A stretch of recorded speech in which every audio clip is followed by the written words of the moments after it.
Yeah. Maybe that'd be cool. But we're going to PS2. C4 actually a pretty solid DK in the region. Has a lot to work on, but overall definitely has solid fundamentals. I may have played him a bunch earlier. I'm not sure. I definitely played a blue DK, and there's not many around. I'm pretty sure it was him. Yeah.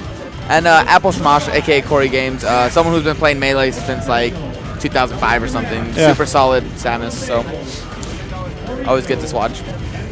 Okay, so yeah, every time I've been to Arizona, I see Corey post a lot on the page. Yeah. But I've never, every time I've gone to an Arizona tournament, I haven't seen her play PM at all. Yeah, no, so she recently has been playing more PM, I think, than Melee. I could be wrong on that, but... Oh, that's a good choice if you ask me. I would also agree, but, you know. Oh, let's see what we can capitalize. So one thing that I want to talk about this match, it's relevant to it, is that there's sort of this myth that big characters suck versus projectiles, and almost always it's not true, and I think it's over-exaggerated. Okay. I remember a really long time ago. This is an old story. I was picking up DDD, and I was having trouble with Link, so I asked Fly what he thought about the Link matchup, and he said that he liked it. And in his description of the matchup, he just like let it slip. It's like, oh my God, it wasn't worth it, but it was cool. It was cool. Yeah, that was good. It was not worth, but that was cool.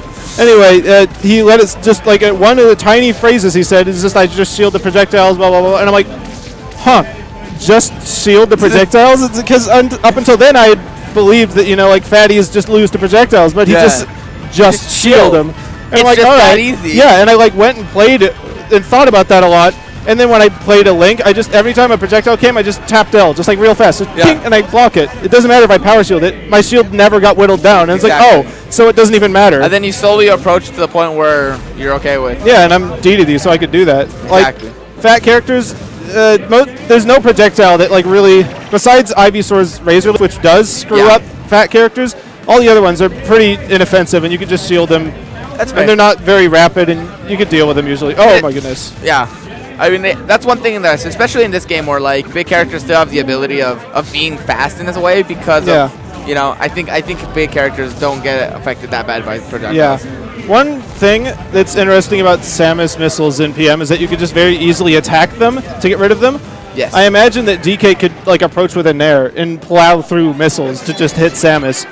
It's something that I do as Ivysaur sometimes with Nair. Since Nair is sort of this like all-encompassing hitbox around my character, and I could rush at someone in Nair and probably cut through whatever projectiles they're throwing, especially against like Lucas. If I ever fight a Lucas, I just aggressively Nair them, and they, no doubt, PK freeze. I go through it, and I hit them for it. Yeah, that makes sense. So I don't know if DK's Nair would be that good for it. It seems like it would be okay. I feel like it would definitely be all right. Yeah. But it's not like... Not as good, but it's not as good. It's definitely solid, though. Yeah. It's about predicting the missile, too, right? Because if you can't just necessarily go in without the missile there. Yeah, and if you just, like... start nairing missiles and you don't space it right, you don't consider if another thing is coming, then you're going to get beat up.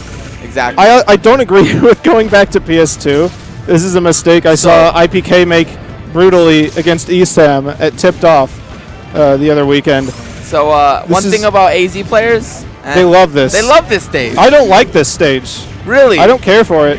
It's not as much that my characters are bad on it. I think DDD's bad on it. Okay. Ivysaur's not that bad, but it's just that all the characters that Ivysaur has a tough time with love this stage. That's fair. So I never end up picking it. Yeah, I really like this stage. It's one of the things that I really love. She read that. That was rough. DK has a tough time like comboing floaties like this, but he can do it. He's just gotta. Yeah, you gotta stop taking those. He's not really mixing up his approaches that much. He's just kind of every time.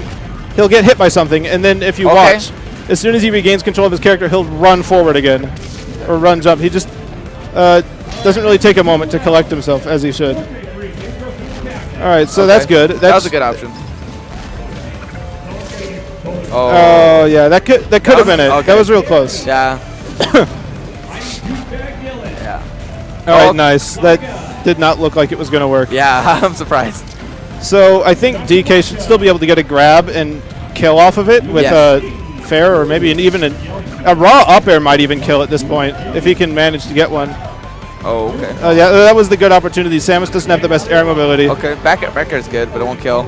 Yeah, air mobility is weak, but so this matchup, like right now, it's just I think AppleSmaush is just Corey's just out thinking C4. Yeah, C4's the stage is not helping. Yeah. This stage is playing a huge part. It's got the low ceiling that DK would want, but it's the longest stage in the game. And if you are having a hard time approaching through all these missiles, it is just about the worst thing imaginable. Yeah.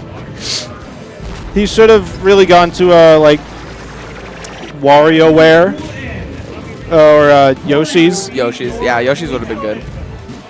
Something with some. Oh my goodness. Oh, up till misses. Yeah, I don't know. He's just running into missiles at this point. He's not even really shielding. I think he's trying to do a technique that I see a lot of players do, which is they'll run at projectiles to try to shield them, and the idea is that, and I don't know if it's actually true, that if you run and then shield, it's easier to power shield. Okay. I think his priority right now shouldn't be just power shielding them, it should be getting through them somehow. Yeah. Oh, yeah, that's big there. This is a tough comeback. Samus is built to withstand comebacks. Yes. She's a war of attrition character if she needs to be, and this is going to be, this looks just almost impossible. Yeah, I don't see a comeback potential, especially although C4 is a great player. I don't think. Oh no, he needs to. Yeah, if he gets some more punches, he could maybe make something happen. Oh, there's that weird thing that happens. I don't know what it is. It's bad though. Yeah, it's one of those things that shouldn't happen, but sometimes does, and. All right, so I bet if DK can get a grab, he hasn't been getting any grabs. Yeah. Then you could probably get Samus to maybe 40%, and then no. Oh, well. I wouldn't have used the punch. It wouldn't have killed until like this percent in the air. Then I would use it. That I could see it working. Oh, okay. We get a grab. Oh, that was not. I thought it would at least. Nope. No. I think just wasn't strong enough to send into tumble hit stun.